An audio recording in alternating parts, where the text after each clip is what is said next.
Be it resolved, in the new year, I will become a better public speaker.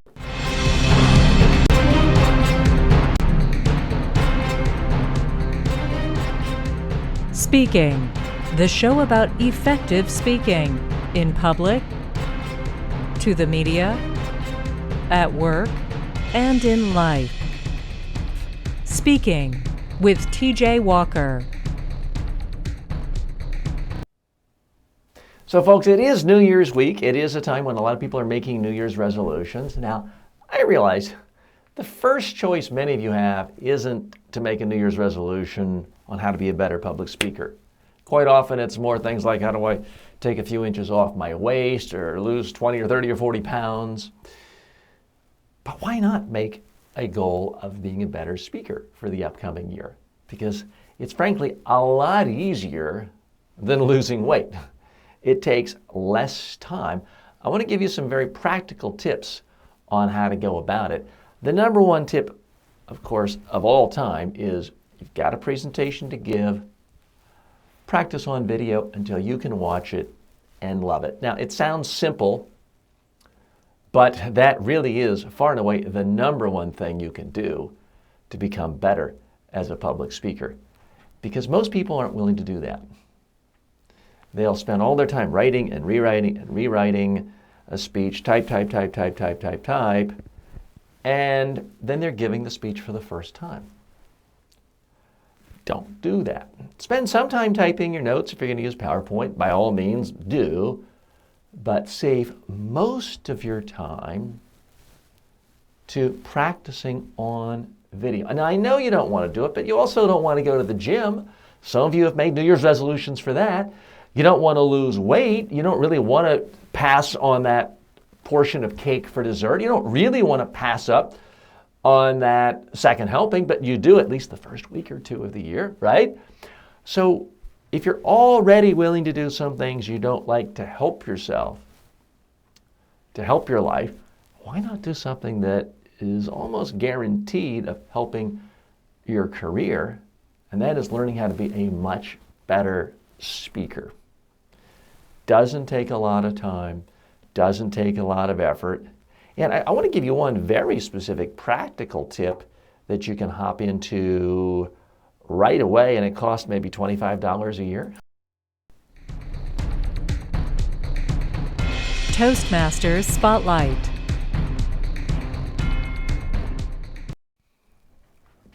That's right, folks. You've heard of them. They've been around forever. TOASTMASTERS. They're taking new members all the time. Chances are there is a chapter near you, very near you, probably in your zip code. And I'm speaking to an international audience. I know that they are all over the world because I've been asked to speak at TOASTMASTERS in India, in the Middle East, you name it. They're all over the world. The beauty of TOASTMASTERS is it's a low pressure situation because you're talking to people who aren't actually your customers, your clients, your bosses, or your coworkers. So if you screw up, no big deal. Speaking is like anything else in life. The more you do it, the harder it is to be nervous about it. Going out with someone on a very first date is generally a little more nerve-wracking or anxiety-creating than going out with a spouse you've been married to for 10 or 20 years. It just, you may love your spouse, you may have the greatest time, the greatest marriage in the world, but you probably aren't literally nervous about going out with your spouse on a Saturday night, date night, if you've been together 10, 20 years. First dates, you might be a little jittery. It's exactly the same thing with speaking, folks. The more you speak, the better you get at it. So part of your goal of improvement is to simply find more opportunities to speak. TOASTMASTERS, and go to toastmasters.org, and you can find out the nearest chapter to you. Is a great opportunity for speaking and standing in front of people and getting used to dealing with that anxiety, that adrenaline that flows in your body, the butterflies in your stomach, getting used to it, because every time you speak, not always for everyone, but in general, you have a little less anxiety. And maybe on a 1 to 100 scale, you go from 99 to 98. That's still progress. Even if it's less than 1%, if you do it a whole lot, it gradually will go down and down. You look at the best speakers in the world, it's quite often people who just speak the most. Now, it's not always quantity delivering quality, but for example, look at someone like Bill Clinton.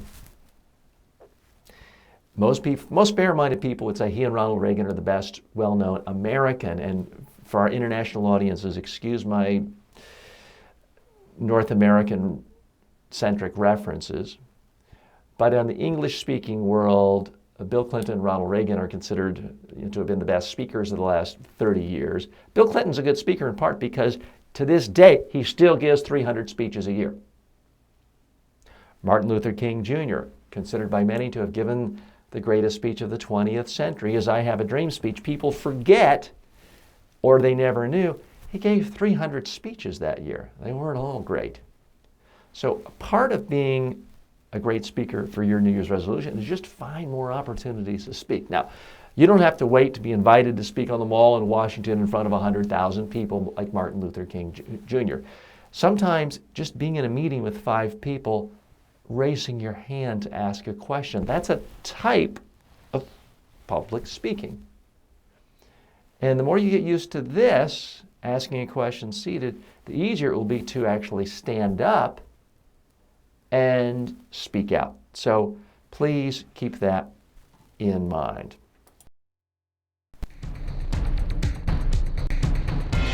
Behind the News. In our Behind the News segment, I wanted to look at some well-known politicians. Hillary Clinton, Marco Rubio.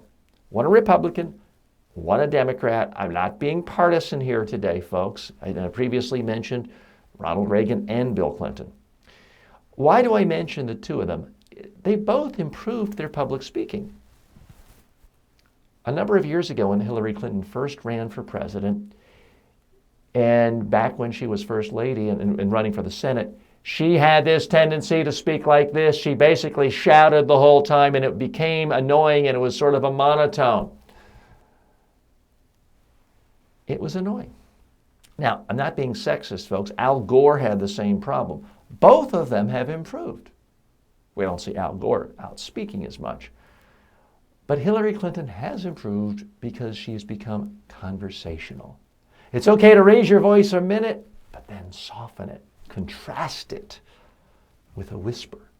You want to use the full range of your voice, and her husband has always been great at that. Uses the full range of his voice, doesn't shout. So she improved dramatically at a time when she was in her 60s. To me, that's what's exciting about public speaking, is you can really improve at any time. Now, there are plenty of New Year's resolutions you may have. I want to get better at golf and become a scratch player. Well, I don't know a lot of people who are over 60 who currently shoot 90 or above, and I'm not a golfer, suddenly becoming scratch golfers. I don't know many people over 60 who say, you know what, I want to get really good at basketball and be able to dunk the basketball. I don't know a lot of people who've done that. But I do know people in their 60s who dramatically improved their public speaking. Now let's look at a younger demographic. Marco Rubio, the senator from Florida, is in his mid-40s, and he's improved. Many of you may remember just a few years ago he was giving the Republican rebuttal to the State of the Union address, and as soon as he started talking, he sort of lunged, grabbed a bottle of water, undid the top, took a sip furtively, and then sort of lunged back and put the bottle down way on the edge of the table where he was stretching. It looked comical. It looked ridiculous. He looked like a little boy trying to steal a cookie and nobody noticing. He was widely mocked, ridiculed, lambasted for his performance, and yet is still, at the time of this recording, is still one of the top tier Republican presidential candidates and has been lauded in the first 10 or so Republican debates as the strongest communicator of the lot. So big lesson there is if you have a really bad night or you make some mistake or you make some blunder, don't let it bother you. Just go out and give a better speech the very next day and keep getting better, because people will forget most of the time, not all the time.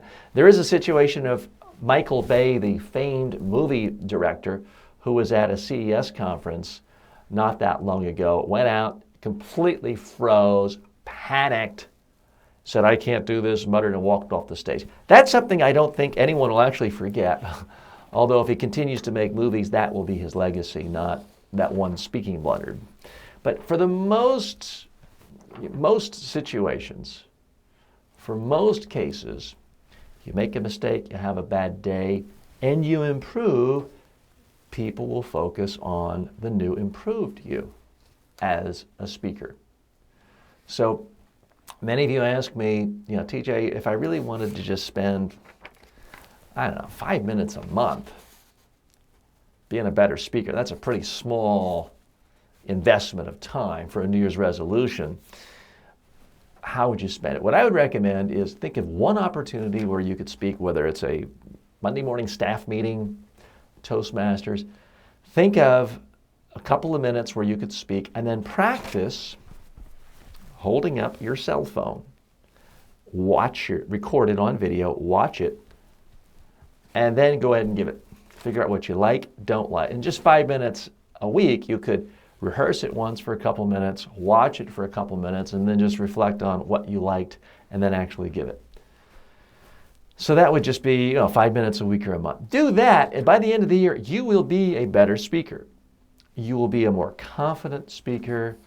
You will be a more comfortable speaker. So take a moment and think right now, where can you actually get better? And where can you speak so you can use this one technique? Now, let's look at some things not to do. Bad advice. Folks, sadly, there is a tremendous amount of bad advice in the world about public speaking. One of them is practice in front of a mirror.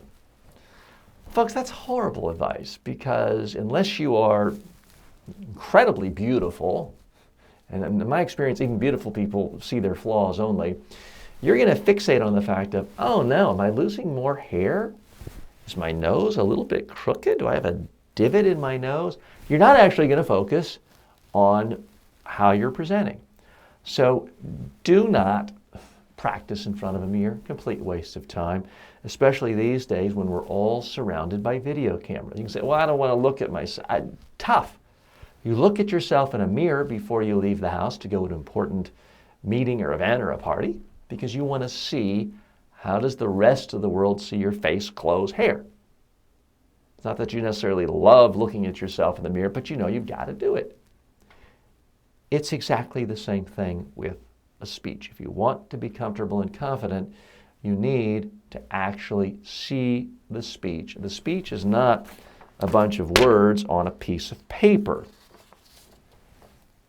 The speech is you literally speaking.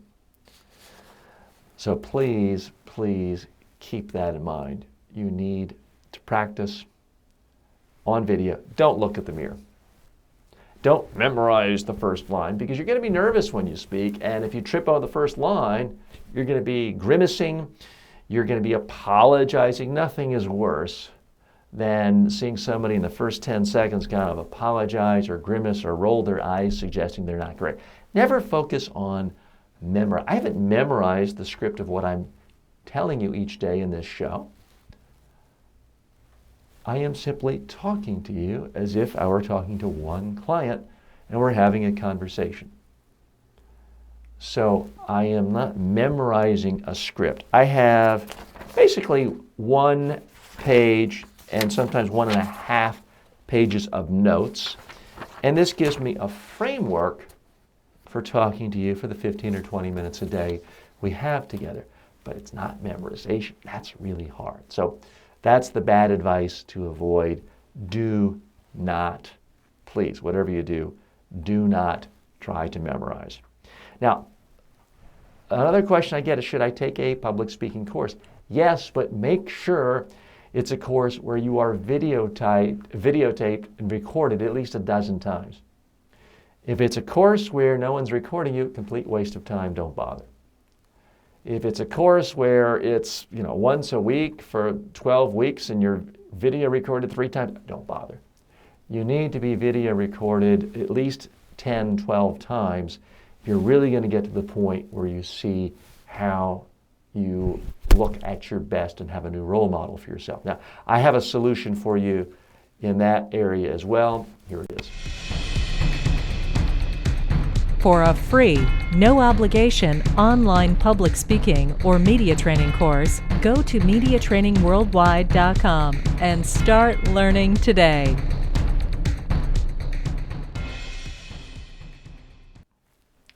Here's the other big self-improvement tip for public speaking. Great speakers do this. Some of the most famous speakers in the world you've heard of do this.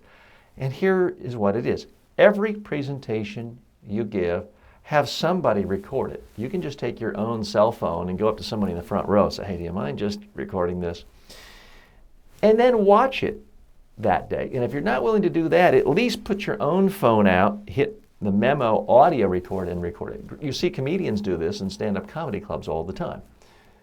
Now they're recording it to sort of listen to how they paused and how long the applause was, or the laughter was. When you're recording your own speech, you're not worried about laughs necessarily, but you do want to listen to how you said it, how did it come across, was it interesting, memorable, and did you get a reaction from the audience? It doesn't have to be a reaction in the form of laughter. It could be questions. It could be other comments they want to add. That's what you want to listen to. And these days, there's just no excuse. You can't use the excuse of, oh, there's no budget to hire a production crew to capture my speech. Baloney. If you have a cell phone, you can capture the video or at least the audio, so you have no excuse. So that's the other big tip I have for you, and that is to simply record every speech you do, listen to it so you can make a teeny tiny bit of improvement every single time. A question for you. Finally, my question for you, I want to know, what would you like to do better when it comes to speaking skills this year? Not long term, not when you finally get to be CEO, not 10 years from now, but this year. What is your goal for yourself as a speaker, presenter, communicator, podcaster, when it comes to how you communicate? I want to know what your goals are. Please send me a message. You can comment on Twitter at TJ Walker. You can post comments whether you're watching this on Facebook, YouTube, or any other platform. I'd like to hear from you. Finally, as always, I'm TJ Walker. May all of your presentations in life be a huge success. Speaking with TJ Walker is the #1 rated daily streaming TV and radio show devoted to all aspects of speaking and communication. If you received value from this show, then please subscribe to it at MediaTrainingWorldwide.com. Please review the show, leave comments, and share it with your friends and colleagues today.